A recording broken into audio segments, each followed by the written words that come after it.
Halo anak-anak semua, apa kabar kalian di rumah? Ibu harap kalian tetap dalam keadaan yang sehat dan tetap semangat belajar meskipun kita dalam pandemi COVID.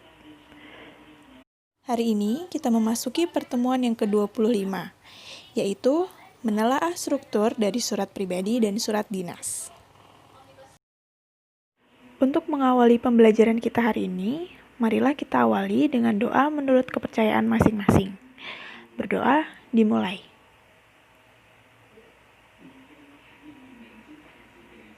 Berdoa selesai. Kompetensi dasar pada pembelajaran hari ini yaitu 3.7. Menelaah unsur-unsur dan kebahasaan dari surat pribadi dan surat dinas yang dibaca dan didengar. Kemudian ada dua indikator.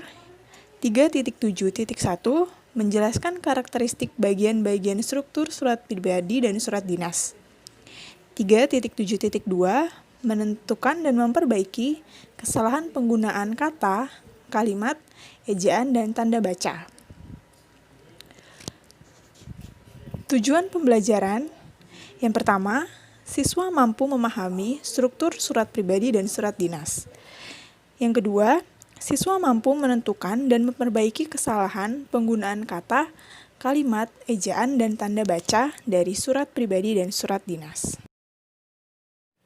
Pada pertemuan hari ini, kita akan belajar tentang struktur pada surat pribadi dan surat dinas. Yang pertama, struktur pada surat pribadi. Ada apa saja strukturnya?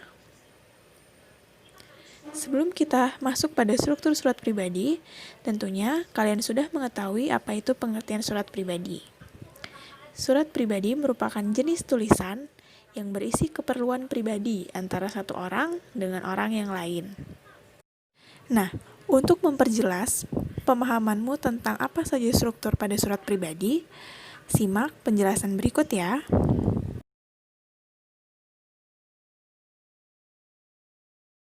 Nah, tentunya kalian sudah bisa menyimpulkan ya apa saja struktur pada surat pribadi setelah melihat contoh yang tadi.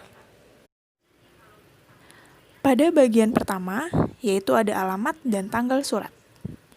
Pada bagian ini, alamat dan tanggal surat biasanya diletakkan pada bagian pojok kanan atas. Penulisan alamat dan tanggal surat ini dibuat supaya pembaca tahu di mana dan kapan penulis menulis surat tersebut. Kemudian, pada bagian yang kedua, yaitu ada salam pembuka. Pada bagian ini, salam pembuka merupakan cara penulis untuk memulai komunikasi atau untuk menyapa si pembaca surat. Beberapa kata yang bisa digunakan dalam salam pembuka ini, yaitu yang pertama ada salam kangen, salam persahabatan, salam semangat, dan lain sebagainya. Selanjutnya, yaitu bagian ketiga, ada kalimat pembuka paragraf. Pada bagian ini, biasanya si penulis surat akan menanyakan kabar orang yang dituju atau si penerima surat itu. Pada bagian ini juga bisa berupa candaan hangat atau bisa juga mengungkapkan kerinduan si penulis surat terhadap si penerima surat. Contoh dari salam pembuka yaitu dapat berupa, "Hai Ica, apa kabarmu? Aku harap kondisimu di sana selalu baik ya. Sudah lama sekali kita tak berjumpa. Aku sangat merindukanmu. Semoga kita segera bertemu ya." Selanjutnya, yaitu bagian keempat ada isi surat.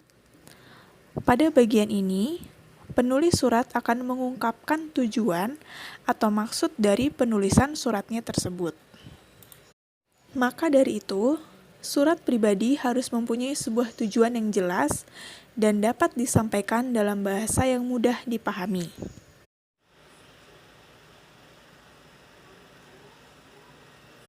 Selanjutnya, pada bagian yang kelima, yaitu penutup surat. Pada bagian ini, penulis surat akan menuliskan kalimat yang bertujuan untuk mengakhiri suratnya tersebut. Contoh kalimat yang bisa digunakan untuk menutup surat, "Kutunggu balasan darimu." Sampai di sini dulu ya surat dariku. Kuharap keadaanmu dan keluargamu selalu baik-baik saja. Selalu sehat dan baik-baik saja ya. Pada bagian ke-6, yaitu ada salam akhir. Pada bagian ini, berisi salam penutup dari penulis surat. Contohnya, sahabatmu, teman terbaikmu, atau bila surat itu ditujukan untuk orang tuamu, anak kesayangan bunda. Kemudian, pada bagian yang terakhir, yaitu yang ke-7, ada nama dan tanda tangan. Pada bagian ini, berisi nama penulis surat yang disertakan dengan tanda tangannya. Selanjutnya, yaitu struktur pada surat dinas. Tentunya, kalian sudah pada tahu bahwa surat dinas berisi tentang keperluan kedinasan yang bersifat resmi. Surat dinas ini dapat ditulis oleh pribadi atau atas nama suatu lembaga pemerintahan, perusahaan, atau organisasi yang ditunjukkan kepada lembaga. Maka dari itu, kita perlu memperhatikan strukturnya.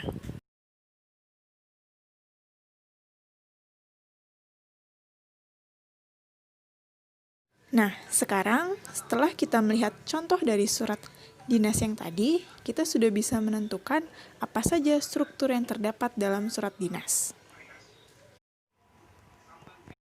Pada bagian pertama, terdapat kepala surat atau kop surat. Bagian ini berada paling atas pada surat dinas. Dalam kepala surat ini, terdapat logo, nama, dan alamat dari lembaga atau instansi pengirim surat. Bagian yang kedua, yaitu tanggal surat. Pada bagian ini, tanggal surat berfungsi untuk memberitahu kepada penerima surat tentang waktu penulisan surat. Kemudian, dalam penulisan tanggal dalam surat, hendaknya ditulis lengkap. Tanggal ditulis menggunakan angka, bulan ditulis menggunakan huruf, dan tahun ditulis menggunakan angka. Lalu, tidak perlu dicantumkan nama kota, karena sudah terdapat di kepala surat. Bagian berikutnya, yaitu ada nomor surat, lampiran, dan perihal atau hal. 3 bagian ini ditulis berurutan dalam surat dinas. Pada bagian nomor surat, terdiri atas nomor surat keluar, kode surat, nama instansi, bulan surat dibuat yang biasanya ditulis menggunakan angka Romawi, dan tahun pembuatan surat. Kemudian, pada bagian lampiran, berisi berkas pendukung yang akan disampaikan, dapat berupa lembaran kertas atau dokumen lain.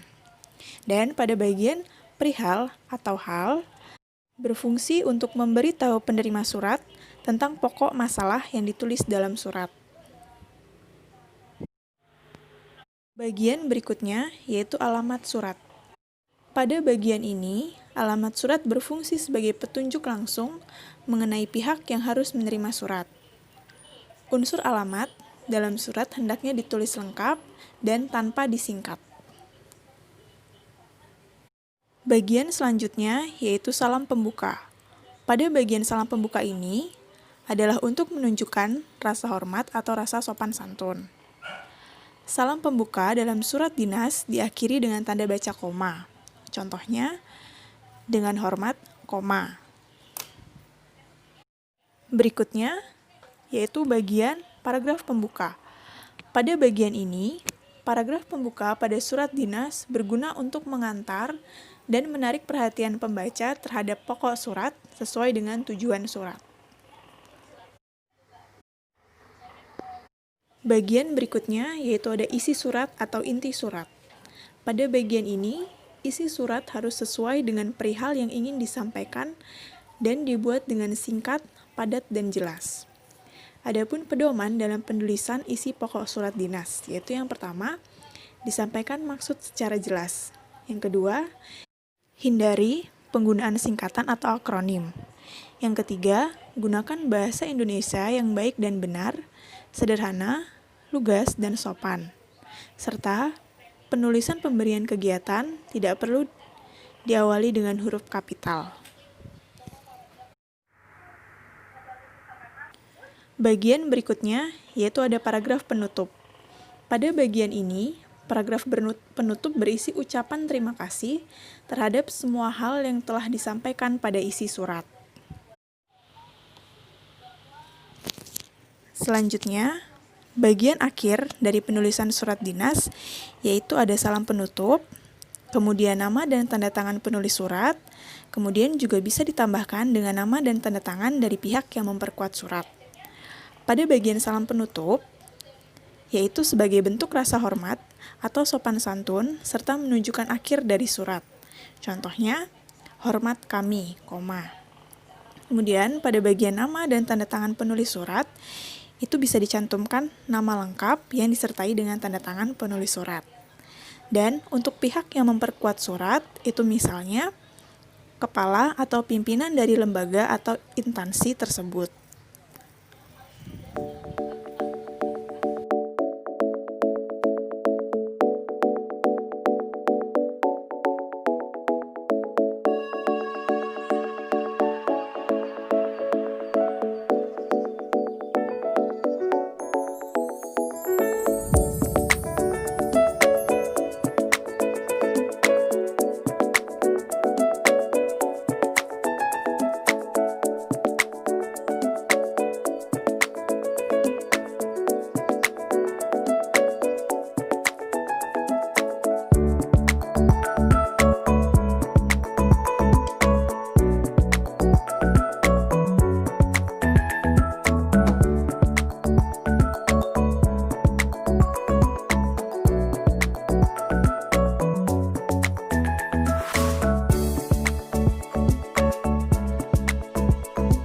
Baiklah anak-anak, pembelajaran kita hari ini tentang struktur surat dinas dan surat pribadi cukup sampai di sini.